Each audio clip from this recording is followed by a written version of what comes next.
नमस्कार, good morning. आपके साथ मैं हूं मलिका मल्होत्रा और आप देख रहे हैं आज का एजेंडा। देश और विदेश में कोरोना और ओमिक्रॉन बेकाबू होता दिखाई दे रहा है। हर रोज कोरोना एक नया रिकॉर्ड बना रहा है, जिससे लोगों के बीच दहशत का माहौल है। बढ़ते कोरोना की रफ्तार की वजह से प्रदेश में लॉकडाउन या वीकेंड कर्फ्यू जैसी परिस्थिति बनते दिखाई दे रही है। हालांकि इसको लेकर कई राज्यों की सरकारों ने संकेत दे दिए हैं।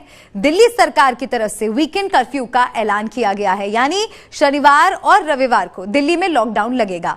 दिल्ली वालों के लिए वीकेंड लॉकडाउन का मतलब क्या है? कैसे अब दिल्ली में रहने वालों को 2 दिन घरों में ही रहना होगा, सिर्फ आपातकाल सेवाएं ही चालू रहेंगी। ओमिक्रॉन और बढ़ते कोरोना पर आज का एजेंडा। इस पर मेरे साथ चर्चा के लिए मेरे 2 सहयोगी भी जुड़ेंगे। अनीशा माथुर दिल्ली से होंगी, सौरभ मुंबई से होंगे, उनसे भी जानकारी लेंगे। लेकिन जिस तरह से देश और विदेश में कोरोना और ओमिक्रॉन बेकाबू होता दिख रहा है, इससे लोगों की मुश्किलें अब और बढ़ने वाली हैं, क्योंकि लगातार तमाम राज्य पाबंदियां लगा रहे हैं, क्योंकि ओमिक्रॉन का असर भारत में अब दिखना शुरू हो गया है। एक के बाद एक कई राज्यों में तेजी से कोरोना के मामले बढ़ रहे हैं और इसी का नतीजा है कि राज्य सरकारें अलर्ट हो गई हैं और नई पाबंदियां लगाई जा रही हैं। दिल्ली की अगर बात करें तो दिल्ली में पहले येलो अलर्ट घोषित किया गया, जिसके बाद भी लगातार मामलों में इजाफा होता रहा। इसके अलावा महाराष्ट्र, हरियाणा, पश्चिम बंगाल समेत दूसरे कई राज्यों में भी सख्त पाबंदियां लगाई जा रही हैं और इन राज्यों में एक प्रकार से देखा जाए तो मिनी लॉकडाउन लग गया है। देश भर में कोरोना के मामले विस्फोटक हो गए हैं। दिल्ली में इसके खतरे को देखते हुए केजरीवाल सरकार ने वीकेंड कर्फ्यू का ऐलान किया है, यानी शनिवार और रविवार को दिल्ली में लॉकडाउन लगेगा। दिल्ली वालों के लिए वीकेंड लॉकडाउन का क्या मतलब है, इसके बारे में हम जानकारी अनीशा से लेंगे। मुंबई की अगर बात करें तो मुंबई में कोरोना के नए मामलों में लगातार बढ़ोतरी हो रही है। 10,000 के पार यह आंकड़ा पहुंच गया है, जिसके बाद मुंबई की मेयर किशोरी पेडनेकर का कहना है कि अगर आने वाले दिनों में नए केस 20,000 के पार पहुंचे तो एक बार फिर मायानगरी में लॉकडाउन लग सकता है।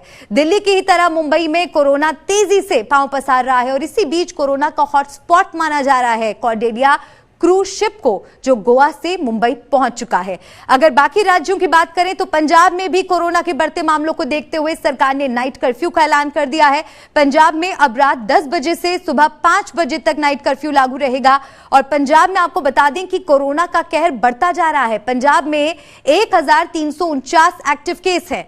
बिहार की अगर बात करें तो बिहार में 8वीं कक्षा तक के स्कूल पूरी तरह बंद रहेंगे और ऑनलाइन क्लासेस ही चलेंगी। 8वीं क्लास से ऊपर की क्लास के बच्चों की क्लास 50% उपस्थिति के साथ ही चलेगी। ये नियम कोचिंग संस्थानों पर भी लागू होंगे। Shopping mall, swimming pool, gym, cinema hall सब बंद रहेंगे। बिहार में 6 जनवरी से 21 जनवरी तक नाइट कर्फ्यू रात 10 बजे से सुबह 5 बजे तक लगाया जाएगा। और वैसे ही हालात कुछ उत्तर प्रदेश में भी हैं, तो देश के तमाम राज्यों में पाबंदियां लगाई जा रही हैं। तो अब बड़ा सवाल यह है कि क्या देश संपूर्ण लॉकडाउन की तरफ आगे बढ़ रहा है, क्योंकि जिस तेजी के साथ मामले बढ़ रहे हैं उसने सभी की चिंता को बढ़ा दिया है। चलिए अब मेरी सहयोगी अनीशा का रुख करते हैं, जो कि दिल्ली से मेरे साथ जुड़ रही हैं। अनीशा, दिल्ली में केजरीवाल सरकार ने वीकेंड कर्फ्यू का ऐलान कर दिया है। सबसे पहले तो दर्शकों को यह बताइए कि वीकेंड कर्फ्यू का मतलब दिल्ली वालों के लिए क्या रहेगा, किस तरह के नियम रहेंगे?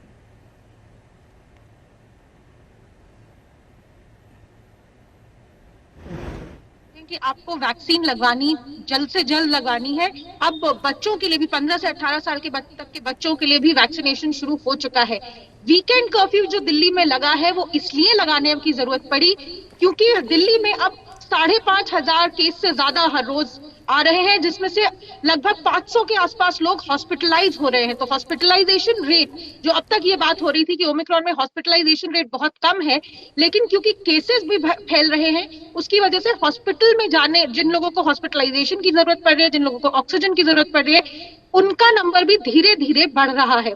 तो वीकेंड कर्फ्यू जो किया गया है उसमें 3 चीजें हैं कि एसेंशियल सर्विसेज को छोड़कर, यानी कि हॉस्पिटल्स जो है, दवाइयों की दुकानें जो हैं, किराने की दुकानें जो हैं, उन सबको छोड़कर बाकी सभी प्राइवेट और गवर्नमेंट ऑफिसेज वीकेंड पर बंद रहेंगे, सरकारी ऑफिस वैसे भी बंद रहेंगे, वो सब वर्क फ्रॉम होम पर रहेंगे।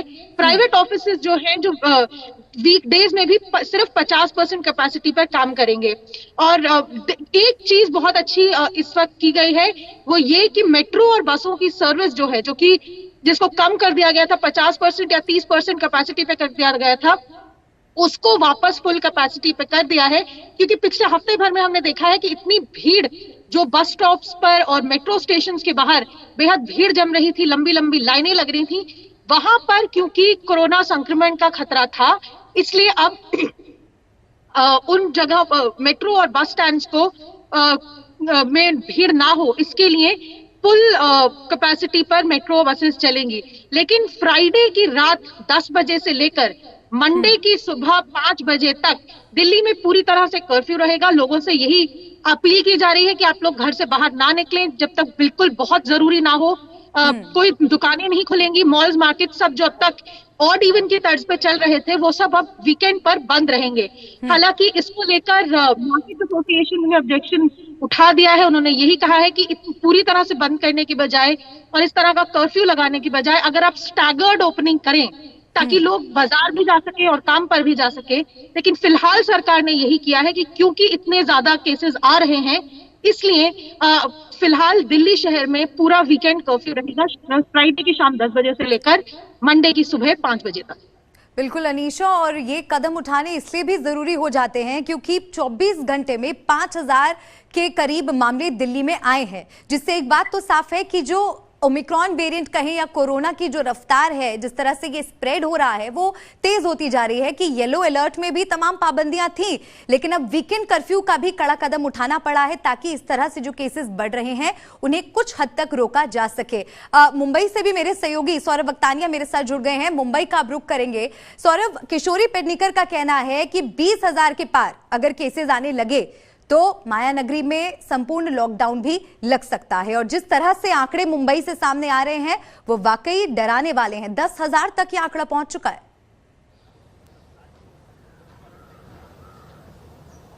बिल्कुल मलिका, जैसे आपको मैं बता दूं कि पिछले कुछ दिनों से 8,000 केसेस आ रहे थे लगातार, लेकिन कल एकदम से कोरोना का विस्फोट हुआ है मुंबई में। लगभग 11,000 केसेस, यानी कि 10,800 से ज्यादा केसेस कल एक दिन में मुंबई में सामने आए हैं। 2 लोगों की मौत कोविड के चलते हुई है। अच्छी बात यह है मलिका, आपको मैं बता दूं कि ज्यादातर 80% जो कोरोना पेशेंट सामने आ रहे हैं वो एसिम्प्टोमेटिक है, यानी कि उनको हॉस्पिटल की जरूरत नहीं है, इसलिए उनको होम क्वारंटाइन में ही रखा गया है। लेकिन अब दिक्कत कहां पे आ रही है मलिका, मैं आपको बता दूं। दिक्कत यहां पे ये आ रही है कि ये जो पेशेंट्स होम क्वारंटाइन के जो गाइडलाइंस है, जो रूल्स है, उसको फॉलो करते नजर नहीं आ रहे हैं। कहीं कहीं पर हम इस कोविड प्रोटोकॉल्स का जो उल्लंघन देख रहे हैं। जो कोरोना के जो पेशेंट्स है वो अपना होम क्वारंटाइन घर छोड़कर बाहर नजर आ रहे हैं। इसलिए कल बीएमसी ने एक फ्रेश गाइडलाइंस इशू की है। अब ये फ्रेश गाइडलाइंस क्या है? अगर किसी बिल्डिंग या सोसाइटी में, मैं आपको बता दूं, देखिए कोरोना के पेशेंट्स भी ज्यादातर बिल्डिंग्स और हाई राइज बिल्डिंग्स में ही आ रहे, सोसाइटीज में आ रहे, तो उन्होंने क्या कहा, अगर किसी बिल्डिंग में 10% से ज्यादा अगर कोरोना के पेशेंट्स आ रहे हैं तो उस पूरी बिल्डिंग को सील किया जाएगा। अब उस बिल्डिंग सील अंदर के जो रेसिडेंट्स होते हैं उनको खाना और दवाइयां मुहैया कराना ये सोसाइटी मैनेजमेंट की जिम्मेदारी होगी। साथ ही अगर वहां पर कोई भी कोविड प्रोटोकॉल का अगर उल्लंघन हो रहा है तो इसलिए जो मैनेजमेंट है उसको भी जिम्मेदार ठहराया जा सकता है।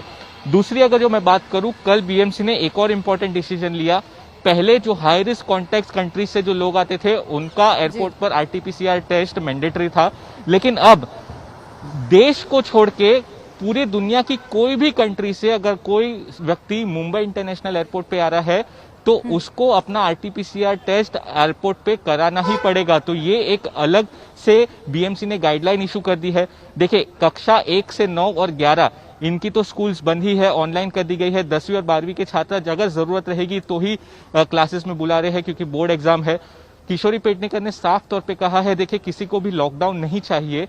मुंबई में अगर जो कोविड की सुनामी भी आती है तो हम तैयार है। एक तरफ तो ये भी कह रही है, लेकिन ये भी उन्होंने कहा कि अगर 20,000 तक रोजाना आंकड़े आए कोरोना पेशेंट्स के तो लॉकडाउन भी लगाना पड़ सकता है। डबल लेयर या ट्रिपल लेयर का मास्क पहने और कुछ एक्सपर्ट्स ये भी बता रहे हैं कि मुंबई में ऑलरेडी कोरोना ने कम्युनिटी स्प्रेड हो चुका है। तो बहुत डराने वाली सिचुएशन फिलहाल है। कुछ दिनों के लिए और सिचुएशन को मॉनिटर किया जाएगा। कोविड की जो टास्क फोर्स की जो टीम है वो लगातार समीक्षा कर रही है और बीएमसी आने वाले कुछ दिनों में कोई और रिस्ट्रिक्शन ला सकती है। बिल्कुल सौरभ, और जैसा कि आप बता रहे थे कि लोग अभी भी लापरवाही कर रहे हैं और लगातार मुंबई में, महाराष्ट्र में जिस तरह से केसेस बढ़ रहे हैं, एक्सपर्ट्स का यही मानना है कि तीसरी लहर ने मुंबई में, महाराष्ट्र में दस्तक दे दी है और यही डर दिल्ली वालों के सर पर भी मंडरा रहा है। अनीशा, जैसा सौरभ बता रहे थे, ये एक बहुत बड़ा कंसर्न होता है कि प्लान तो हमारे पास है लेकिन उसका स्ट्रिक्ट इंप्लीमेंटेशन कैसे होगा, उसे एग्जीक्यूट कैसे किया जाएगा और ये मेक श्योर कैसे किया जाएगा जो नियम लोगों के लिए रखे गए हैं उन नियम का सख्ती से पालन किया जा रहा है। उसको लेकर ग्राउंड पे आपको किस तरह की तैयारी नजर आ रही है? देखिए मलिका, दिल्ली शहर में भी जिस तरह से सौरभ बता रहे थे, दिल्ली में भी उसी तरह से वायलेशंस कई जगह पर देखे गए हैं। आप नए साल का देखें या पिछले 2-3 दिन का देखें, मार्केटों में लोग अभी भी भीड़ लगाकर घूम रहे हैं। शाम को, हालांकि 10 बजे का वीकेंड कर्फ्यू है दिल्ली में, लेकिन अगर आप शाम को किसी भी मार्केट में चले जाएं तो आप देखेंगे कि बहुत सारे लोग हैं और ज्यादातर गड़बड़ ये हो रही है कि लोग ढंग से मास्क नहीं लगा रहे हैं। मास्क को प्रॉपरली बंद, अपनी पूरे नाक और मुंह कवर करने की बजाय नाक के नीचे बहुत सारे लोग मास्क लगा रहे हैं, जिसकी वजह से भी जो प्रोटोकॉल मेंटेन होना चाहिए वो नहीं हो रहा है। भीड़ हो रही है, उसकी वजह से डिस्टेंसिंग प्रोटोकॉल मेंटेन नहीं हो रहे हैं। लोग पिकनिक्स पर जा रहे हैं, जैसे अभी वीकेंड पर सैटरडे संडे में, क्योंकि नया साल था, दिल्ली शहर में कई जगह पर देखा गया कि पार्क्स में पूरा सैटरडे संडे की दोपहर में बहुत सारे लोग घूम फिर रहे हैं, नया साल मना रहे हैं, पिकनिक कर रहे हैं। भीड़ दोबारा यही बार बार हो रहा है कि भीड़ लगी हुई है। तो उसको रोकने के लिए हालांकि दिल्ली पुलिस और सिविल डिफेंस वॉलंटियर्स लगातार चालान भी हो रहे हैं, लोगों को समझाया भी जा रहा है, एडवर्टाइजमेंट भी हो रहे हैं, अनाउंसमेंट्स भी हर जगह हो रही है। हमने ये भी देखा कि जो बड़ी मार्केट है जैसे कि सरोजनी नगर है, लाजपत नगर है, वहां पर लगातार अनाउंसमेंट पीए सिस्टम के थ्रू भी की जा रही है कि मास्क लगाकर रखें, जहां तक हो सके दूरी बना के रखें। मार्केट्स में एंट्री पॉइंट्स को लेकर सरकार ने और पुलिस ने रेगुलेशंस जारी कर दिए हैं कि जो खुली मार्केट्स हैं वहां पे किस तरह से एक तरफ से एंट्री होगी, दूसरी तरफ से एग्जिट होगा, ताकि एक जगह पर भीड़ ना लगे। लेकिन फिर भी सवाल यह है कि क्या लोग इन गाइडलाइंस का पालन करते हैं या नहीं। और जिस तरह से केसेस दिल्ली में बढ़ रहे हैं, एक बात यह भी है कि दिल्ली सरकार केंद्र सरकार को भी ब्लेम कर रही है कि अगर आपने ट्रैवल बाहर से रोक दिया होता तो इतने सारे शायद ना आए होते।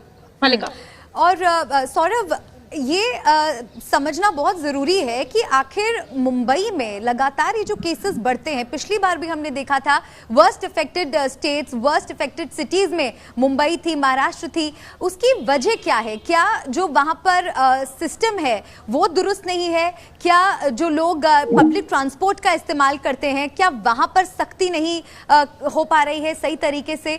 क्या वजह आपको लगती है कि क्यों इस तरह का विस्फोट हमेशा मुंबई से सबसे पहले देखने को मिलता है? जी देखिए मलिका, इस पर हमने कोविड टास्क फोर्स जो महाराष्ट्र सरकार ने सबसे पहले बनाई थी, उनसे हम लगातार पूछते रहते हैं कि क्यों जब भी जो वेव आती है, देखिए ये तो तीसरी लहर है, लेकिन सबसे पहले जो ज्यादातर केसेस है वो मुंबई, महाराष्ट्र और पुणे में क्यों नजर आते हैं। तो उनका ये कहना है कि मुंबई एक इंटरनेशनल डेस्टिनेशन है, जो विदेशों से जो फ्लाइट्स आती है वो सबसे ज्यादा मुंबई में आती है और शुरुआती तौर पे उनको कोई गाइडलाइंस इशू नहीं किए जाते कि कौन से देश से जो पैसेंजर्स आ रहे हैं उनके आरटीपीसीआर किया जाए, उनको क्वारंटाइन किया जाए। और जब तक ये सब नए रूल्स आते हैं मल्लिका, तब तक काफी ज्यादा देर हो जाती है। देखिए पहले तो Europe, America, New Zealand, south Africa और ये सब कंट्रीज पर पाबंदी लगाई गई थी, लेकिन अब जो पाबंदी लगाई गई है वो सारे देशों से, यानी कि जो भी पैसेंजर कोई भी देश से आ रहा है उनका आरटीपीसीआर मैंडेटरी हो गया है। लेकिन आप देखिए अब तक तो 11,000 केसेस से ज्यादातर केसेस एक दिन में आ रहे हैं। पूरे महाराष्ट्र की अगर जो मैं बात करूं तो कल 18,000 से ज्यादा केसेस आए हैं। ओमिक्रॉन के मामले में मुंबई नंबर 1 है। तो जब तक ये पाबंदियां लगाई जाती है, रिस्ट्रिक्शंस लगाई जाती है, काफी देर हो चुका रहता है और फिर उसे कंट्रोल करना काफी डिफिकल्ट होता है, क्योंकि पॉपुलेशन मुंबई की सबसे ज्यादा है। इसी बीच जो दूसरे बर्डन्स होते हैं मलिका, वो भी ज्यादा अहम होता है। देखिए कॉर्डिला क्रूज का जो घटना हुई है उस पर हाई लेवल एक इंक्वायरी बैठ चुकी है, क्योंकि आप देखिए पिछले 15 दिन से मुंबई में काफी सख्त रिस्ट्रिक्शंस लगाए गए थे। रिस्ट्रिक्शन ऐसे थे कि 5 से ज्यादा लोग भी अगर जो दिखाई दे तो उन पर कार्रवाई की जाएगी, लॉकडाउन जैसे हालात है। लेकिन 2000 लोग एक साथ आते हैं एक क्रूज शिप पर, जिसके बाद अब उस क्रूज शिप पर कोरोना विस्फोट हुआ है और आखिरकार वो क्रूज शिप अब कहां आ चुकी है, वापस मुंबई आ चुकी है। आपको मैं थोड़ा सा अपडेट अगर जो कॉर्डिला शिप के बारे में बताऊं तो देखिए मेरे ठीक पीछे ये कॉर्डिला शिप मौजूद है और इस कॉर्डिला शिप पे 66 लोग पहले पॉजिटिव आए थे। गोवा सरकार ने उनको वहां पर उतरने नहीं दिया। अब देखिए एक और एम्बुलेंस यहां पे जारी है मल्लिका, लगातार इसमें से कोविड पेशेंट्स मिलते जा रहे हैं। इसके अंदर मल्लिका मैं आपको बता दूं 2000 से ज्यादा लोग मौजूद है। सबका आरटीपीसीआर टेस्ट बीएमसी ने किया। आज सवेरे तक आरटीपीसीआर टेस्ट हुआ, क्योंकि देखिए 2000 लोग हैं तो उसमें बहुत समय गया। लगातार अंदर से कोविड पेशेंट्स निकलते जा रहे हैं। तो आप देखिए ये कितना बड़ा कोरोना विस्फोट एक सिंगल जहाज पर हुआ है। ये कॉर्डिला क्रूज शिप जो एक लग्जरी क्रूज है, तो ऐसे हालात बीएमसी को कंट्रोल करना बहुत डिफिकल्ट हो जाता है। और सबसे पहले तो हमें देखना होगा कि इसके लिए जिम्मेदार कौन है। बिल्कुल सौरभ, और जिस तरह से कल आज तक पर ये खबर हमने दिखाई उसमें ये भी देखा जा रहा था कि जो लोग पॉजिटिव पाए गए और जिन लोगों की रिपोर्ट्स नेगेटिव थी उन्हें सभी को साथ में क्रूज पर ही रखा गया था, जिसकी वजह से लोगों में काफी नाराजगी और गुस्सा भी था कि हमें क्रूज छोड़कर जाने नहीं दिया जा रहा। लेकिन ये वही लोग हैं जो इस तरह की गैर जिम्मेदार चीजों में हिस्सा ले रहे हैं और इस तरह से लापरवाही कर रहे हैं। और ऐसा तो नहीं हो सकता, जैसे आप बता रहे हैं ये एक लग्जरी क्रूज है, तो जाहिर सी बात है जो लोग इस क्रूज में सफर कर रहे हैं या जो नए साल का जश्न मनाने गए थे उनके पास कोई जानकारी का अभाव तो होगा नहीं। वो इस बात से वाकिफ होंगे कि किस तरह से कोरोना का खतरा लगातार मंडरा रहा है। इसके बावजूद इन्होंने इस तरह से जाने का फैसला किया और जब कार्रवाई हुई तो लोग नाराज हो जाते हैं। इस तरह की स्थिति से किस तरह से निपटा जा रहा है वहां सौरभ? जी देखिए अब कोई सोल्यूशन नहीं है उनके लिए, उनको अब अपना आरटीपीसीआर टेस्ट कराना ही होगा। पहले तो वो नाराज थे, लेकिन अंदर के जब विजुअल्स मल्लिका हमारे पास आए हैं तो ज्यादातर लोग वहां पर पार्टी करते नजर आ रहे हैं। सोशल डिस्टेंसिंग के नॉर्म्स फॉलो नहीं हो रहे हैं, लोगों के चेहरे पर मास्क नहीं है। तो कैसे हम कोरोना वायरस से लड़ेंगे? तो ये सबसे पहला सवाल हमें अपने आप से भी पूछना चाहिए कि कैसे हमें कोरोना वायरस से लड़ना है।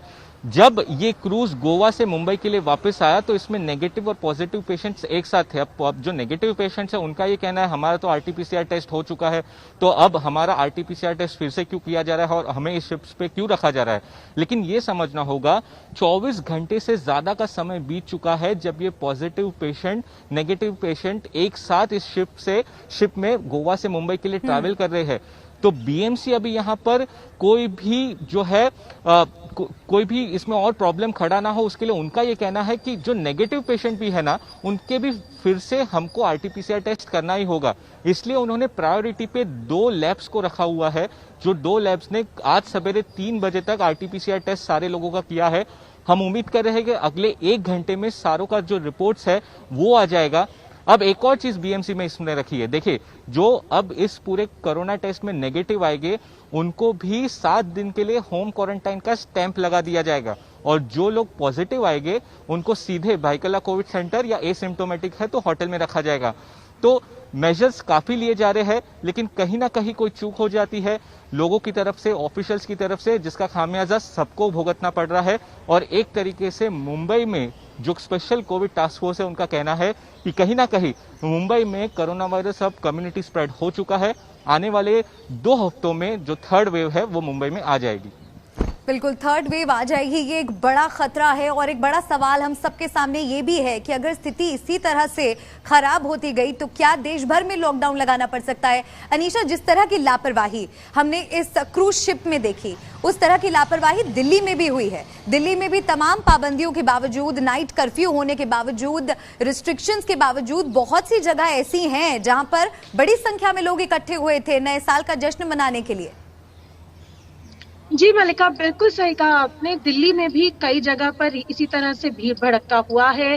जैसे मैं पहले भी बता रही थी, नए साल के दिन भी सड़कों पे भी लोग उतरे हैं। नए साल के दिन क्योंकि वीकेंड था, सैटरडे संडे था, तो दिन भर में भी पार्कों में, मार्केटों में, मॉल्स में लोग बाहर निकले हैं, लोगों ने गैदरिंग्स की हैं और इसी वजह से दिल्ली शहर में जो है नंबर्स एकदम पिछले 7 तो 900 पर डे से एकदम 5,500 पर डे, जो कि कल का आंकड़ा था, कल यानी कि ट्यूसडे शाम का जो आंकड़ा था उसके हिसाब से 5,500 नए केसेस पिछले 24 घंटे में मिले हैं। हालांकि दिल्ली में भी अगर ये देखा जाए कि किस तरह के केसेस आ रहे हैं कि तो 80% के आसपास ओमिक्रॉन के केसेस हैं दिल्ली शहर में, जिसका साफ इंडिकेशन है कि ओमिक्रॉन लगातार जल्द से जल्दी फैलता चला जा रहा है। और लेकिन उससे भी ज्यादा जो वरीइंग स्टैटिस्टिक जो है वो ये है कि कोविड के केसेस तो बढ़ रहे हैं, साथ ही साथ क्योंकि अभी तक ये कहा जा रहा था कि ओमिक्रॉन माइल्ड है, उसमें कुछ ज्यादा सिम्टम्स नहीं होते, उसमें हॉस्पिटलाइजेशन की जरूरत नहीं पड़ती, इसलिए डरने की ज्यादा कोई बात नहीं है। लेकिन अगर आप ये देखें कि जो कल शाम का डेटा जो निकला है, दिल्ली सरकार ने जो डेटा भेजा है उसके हिसाब से 531 बेड्स जो हैं अब फिलहाल ऑक्यूपाइड हैं अलग अलग हॉस्पिटल्स में। उसके साथ साथ 8,500 लोग जो है वो होम आइसोलेशन में हैं और साथ ही साथ अब सिवियर पेशेंट्स जो है, जो वेंटिलेटर सपोर्ट पे है, वो भी 14 लोग अब वेंटिलेटर सपोर्ट पे हैं, ऑक्सीजन सपोर्ट पे 168 लोग हैं। तो ये आंकड़ा जो है, अगर आप सिर्फ ये मत देखें कि होम आइसोलेशन में ही ज्यादातर लोग हैं, आप ये देखें कि हॉस्पिटलाइजेशन के आंकड़े भी अब धीरे धीरे बढ़ोतरी पा रहे हैं। तो इस वजह से भी बहुत जरूरी है कि लोग जो है थोड़ा ध्यान रखें, लोग जो है कोविड प्रोटोकॉल्स का पालन करें, क्योंकि जैसे सौरभ बता रहे थे, ये लोग जो क्रूज शिप पे जैसे फॉर एग्जांपल पाए गए, वो सब कोई ऐसा तबका नहीं है जिसको शायद पता ना हो, जानकारी ना हो या जानकारी पाने की कैपेसिटी ना रखता हो। ये सब वही लोग हैं जिनको पता है कि क्या सिचुएशन है, लेकिन लोग सिचुएशन को गंभीरता से नहीं ले रहे हैं, विच इज जो कि बात यह है कि दिल्ली में भी ऐसा ही हो रहा है, कई और शहरों में ऐसा हो रहा है। बिल्कुल अनीशा, तो सौरभ बहुत शुक्रिया आपका, ताज़ा हाल आपने दर्शकों को पहुंचाया और आप आगे भी नज़र बनाए रखिएगा, क्योंकि आप फील्ड से रिपोर्टिंग कर रहे हैं तो अपना भी ख्याल रखिएगा। तो देखिए, लगातार जो हमारे सहयोगी हैं वो आपको बता रहे हैं कि किस तरह से तमाम पाबंदियों के बावजूद लोग लापरवाही कर रहे हैं और यही वजह है कि मामलों में इस तरह का इजाफा देखने को मिल रहा है। अनीशा, जिस तरह से अब दफ्तरों की अगर बात की जाए तो वहां पर भी नई गाइडलाइंस और रिस्ट्रिक्शंस लगाई गई हैं। प्राइवेट ऑफिसेज में 50% स्टाफ काम कर सकता है और वर्क फ्रॉम होम पर जोर दिया जा रहा है और ये भी एक बहुत अहम कदम है। जी मलिका, ये काफी अहम कदम है कि सरकारी ऑफिसेज में वर्क फ्रॉम होम कर दिया गया है। प्राइवेट ऑफिसेज को इंकरेज किया जा रहा है कि सिर्फ 50% लोग ही आए, और इसी के साथ साथ मेट्रो में, ताकि भीड़ ज्यादा ना लगे, मेट्रो स्टेशन में या बस स्टॉप्स पे लोग भीड़ लगा के ना खड़े रहें, इसकी वजह से मेट्रो और बस की कैपेसिटी भी दिल्ली शहर में अब 100% चलेगी। लेकिन एक तरफ से सवाल ये भी उठाया जा रहा है कि क्यों इस तरह से लापरवाही बरती जा रही है। पॉलिटिशियन से भी सवाल किए जा रहे हैं। आप देखिए, अब दिल्ली के chief minister Arvind Kejriwal, Delhi BJP के पूर्व प्रधान मनोज तिवारी के साथ साथ कई और जो है पॉलिटिकल लीडर्स जो है वो भी कोरोना की चपेट में आ गए हैं।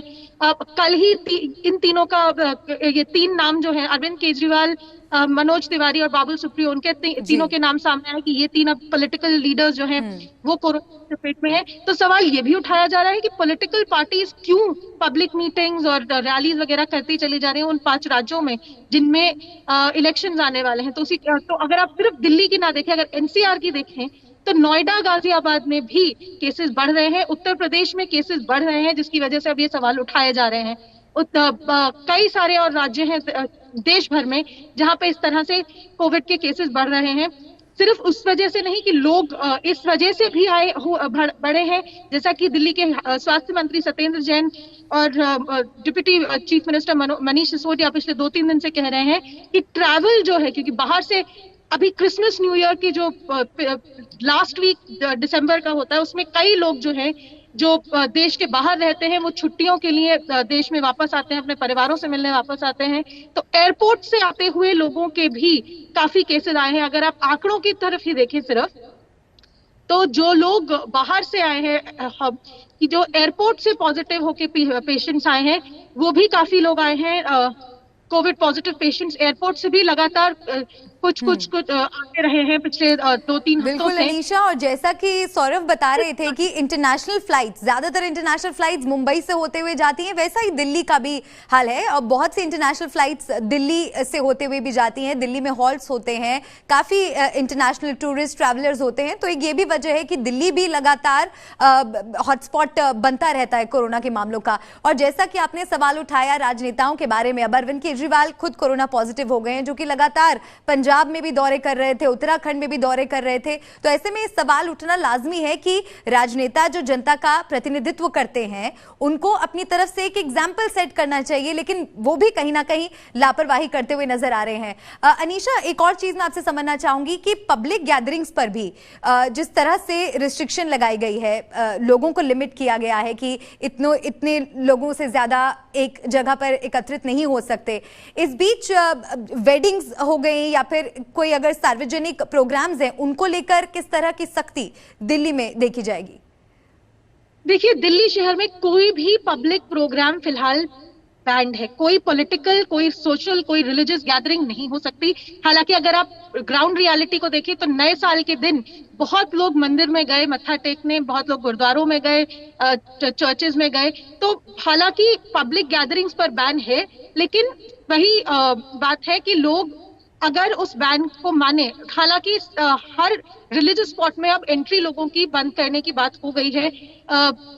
जहां तक शादी वगैरह का सवाल है, दिल्ली में अगर आप शादी कर रहे हैं तो एक सबसे पहले तो आप किसी होटल या बैंक्वेट हॉल में नहीं कर सकते, वहां पे बिल्कुल पाबंदी लगा दी गई है।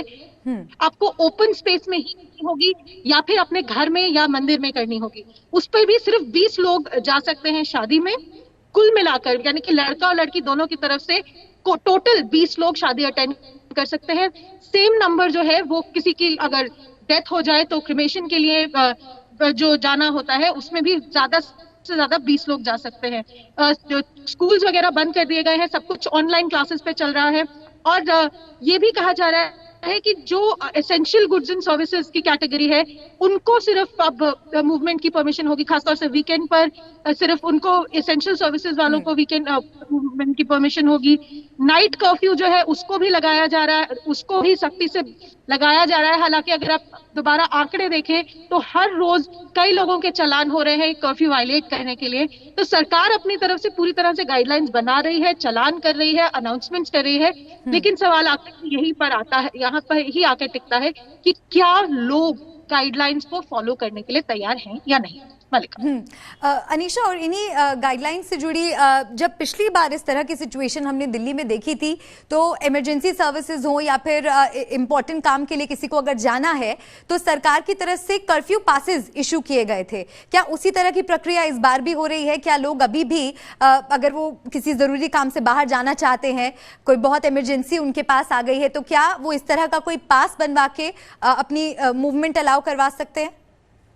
देखिए, फिलहाल सिर्फ क्योंकि अभी वीकेंड कर्फ्यू है, इसलिए जो ऑफिसेज, गवर्नमेंट ऑफिसेज में लोग जा रहे हैं या कोई कोर्ट में लोग जा रहे हैं या हॉस्पिटल के लोग हैं, वो सब अपने वैलिड आईडी कार्ड को दिखाकर ही बाहर निकल सकते हैं।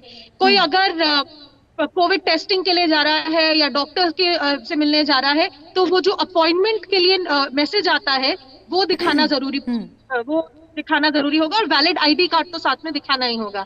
अगर आप एयरपोर्ट या रेलवे स्टेशन जा रहे हैं तो टिकट की कॉपी आपको दिखानी होगी। मीडिया के लोगों के लिए आप हमारे आईडी कार्ड्स के साथ मूवमेंट अलाउड है। स्टूडेंट्स जिनको कभी स्कूल जाना है या एग्जाम देने जाना है किसी को, वो एडमिट कार्ड जो होता है एग्जाम हॉल का वो दिखाना जरूरी है आईडी कार्ड के साथ साथ।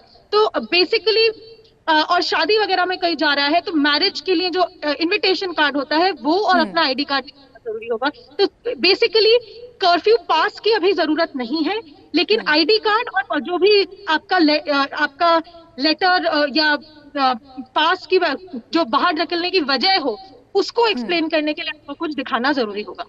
बिल्कुल, यानी कि अगर आपको कोई बहुत ज़रूरी काम है तो आपके पास एक वैलिड प्रूफ होना चाहिए कि अगर आपको रोका जाए तो आप वो वैलिड प्रूफ दिखाकर अपने काम के लिए आगे बढ़ सके। और साथ ही अनीशा, ये भी मैं आपसे समझना चाहूँगी क्योंकि अब बच्चों के वैक्सीनेशन की प्रक्रिया भी शुरू हो गई है, तो क्या वैक्सीनेशन की प्रक्रिया पर भी इन पाबंदियों का असर देखा जाएगा? क्या लग रहा है कि आगे डिले की जा सकती है डेट्स, या फिर जिस तरह से अभी चल रहा था उसी तरीके से वैक्सीनेशन चलती रहेगी दिल्ली में? देखिए, वैक्सीनेशन को लेके कोई रोकथाम नहीं है। जैसे मैंने कहा, जो कोई वैक्सीनेशन लगाने जा रहा है वो अपॉइंटमेंट का मैसेज दिखा के, या जो अभी अपना रजिस्ट्रेशन का मैसेज है वो दिखा के और आईडी कार्ड दिखा के जा सकता है। इनफैक्ट वैक्सीनेशन के ऊपर और एम्फेसिस हो रहा है कि जितने ज्यादा हो सके वैक्सीन लोग लगवाएं। अगर आप कल का डेटा देखें, ये मैं कल का जो डेटा है अगर आप वो देखें, तो टोटल वैक्सीनेशन 4 तारीख को, 4 जनवरी को 15 से 17 की एज ग्रुप में 33,179 बच्चों के टोटल वैक्सीनेशन 4 तारीख को हुई है दिल्ली शहर में। और उसके साथ साथ ही सरकार जो है वो ऑक्सीजन सप्लाई को पूरी तरह से मॉनिटर कर रही है, ताकि जो अप्रैल मई में हमने बुरे हालात देखे कि इतने सारे केसेस आ गए, ऑक्सीजन और दवाइयों का कोई पता नहीं था, तो उसको वो दोबारा से सिचुएशन ना उठे, इसके लिए oxygen monitoring, telemetry services, live monitoring of oxygen supplies, वो सब किया जा रहा है सरकार की तरफ से। तो काफी तैयारियां तो हो रही हैं और कोशिश यही की जा रही है कि जो इतनी बुरी हालत इस पिछले साल में हमें देखने को मिली वो दोबारा से ना हो। मालिका, बिल्कुल, और बच्चों का वैक्सीनेशन बहुत ज़रूरी था और जाहिर सी बात है अगर बच्चों को वैक्सीनेशन के लिए ले जाना है तो एक पेरेंट साथ में होता है या कोई ना कोई अटेंडेंट साथ होता है, तो वो अगर बच्चों को कंपनी कर रहे हैं तो वो भी प्रोटोकॉल का पालन ज़रूर करें। साथ ही जिस तरह से मार्केट्स में हमने हाल देखा था अनीशा, जो तस्वीरें सरोजनी नगर मार्केट से हमने देखी या बाकी तमाम मार्केट से देखी, वो वाकई डराने वाली थी कि किस तरह से लोगों के बीच कोई ऐसा लग रहा था मानो डर ही नहीं है। लोगों को लग रहा था कि कोरोना खत्म हो गया है, लेकिन अचानक से एक हफ्ते के भीतर जिस तरह से हम देख रहे हैं कि कोरोना के मामले इतनी तेजी से बढ़ रहे हैं, क्या लग रहा है कि अब लोगों के बीच डर वापस लौट आया है? लापरवाही तो हो रही है, लेकिन कुछ लोग ऐसे भी हैं जो अब डरे हुए हैं। देखिए, डर वापस आया है या नहीं आया है ये तो अभी देखना होगा इस बात से कि क्या लोग प्रोटोकॉल्स का पालन कर रहे हैं या नहीं। आप सरकार के चालान के डर से घर बैठे हैं या आप कोरोना के प्रोटोकॉल्स की वजह से घर बैठे हैं, उसमें बहुत बड़ा फर्क है। अगर आप देखें तो मार्केट्स वगैरह में जिस तरह से लोग धड़ल्ले से बिना मास्क के घूम रहे हैं, लग नहीं रहा है कि ज्यादातर लोगों में अभी उस लेवल का डर आया है। क्योंकि अगर आप को याद होगा, मई जून में जिस तरह से बिल्कुल खाली सड़कें हो गई थी क्योंकि लोगों को दिख रहा था कि कोविड फैल रहा है, बाहर नहीं निकलना है, उस तरह से ऑब्वियसली अभी क्योंकि लॉकडाउन भी नहीं लगा है, लोग अपने काम पर भी जा रहे हैं। एक ये भी बात है कि एक तरफ है डर और दूसरी तरफ है काम पर जाने की मजबूरी, क्योंकि प्राइवेट ऑफिसेज ने अभी वर्क फ्रॉम होम पूरी तरह शुरू नहीं किया है, क्योंकि सबको कहा जा रहा है कि आपको घर वापस आपको ऑफिस आना जरूरी है। और ये ध्यान रखिएगा कि ये सिर्फ बड़े लेवल्स पर नहीं है, ये हर लेवल पर, क्योंकि वर्कर्स को जाना ही जरूरी है। आप कंपनी के सीईओ से लेकर जो लोएस्ट रंग का आपका एम्प्लॉय है वहां तक देखिए, जाना कंपनी में काम करने के लिए जाना जरूरी है, क्योंकि इकोनॉमी पर वरना असर पड़ता है। दुकानों में आप दुकानों में खरीदार जाए या ना जाए, दुकान के अटेंडेंट को जाना जरूरी है। इसकी वजह से सुबह जो ट्रैफिक का टाइम होता है, जो रश आवर होता है, ऑफिस जाने का टाइम होता है, उस वक्त आप देख सकते हैं कि सड़कों पर, मेट्रो में, बस में अभी भी भीड़ है। हालांकि लोग अब धीरे धीरे थोड़ा मास्क ढंग से लगाना शुरू कर रहे हैं मार्केट्स में, लेकिन लोग जा रहे हैं। अगर आप सिर्फ सरोजनी नगर ही नहीं, कोई मॉल्स भी अगर आप देख ले तो वहां पर भी लगातार अनाउंसमेंट हो रही है। वहां के जो दुकानों के अटेंडेंट्स है वो लगातार ग्राहकों को कह रहे हैं कि सर आप मास्क ढंग से पहन के रखिए, क्योंकि लापरवाही है। अब डर कितना है वो आगे जाके ये देखना होगा कि क्या लोग उस डर से मानते हैं या नहीं। बिल्कुल, एक वो डर भी है अनीशा, और एक डर वो भी है जब हम दूसरी लहर में जिस तरह की तस्वीरें हमने देखी थी, अस्पतालों के बाहर जो मंजर था वो भुलाए नहीं भूलता है। आपने भी ग्राउंड से रिपोर्टिंग की है, यकीनन आपने बहुत सी चीजें बहुत करीबी से देखी होंगी। इस वक्त जो हालात आप देख रही हैं और जिस तरह से तीसरी लहर का खतरा दिल्ली पर मंडरा रहा है, जो तैयारियां सरकार द्वारा की जा रही हैं या जिस तरह का आश्वासन जनता को मिल रहा है, क्या वो आपको काफी लग रहा है? देखिए मलिका, अभी ये कहना थोड़ा मुश्किल होगा कि क्या तैयारियां पूरी हैं या नहीं, क्योंकि आपको याद होगा कि ऑक्सीजन सप्लाई को लेकर जिस तरह से एकदम से बिल्कुल खात्मा हो गया था ऑक्सीजन का, सिर्फ दिल्ली ही नहीं पूरे देश में, वो मई जून में अगर आपको याद हो।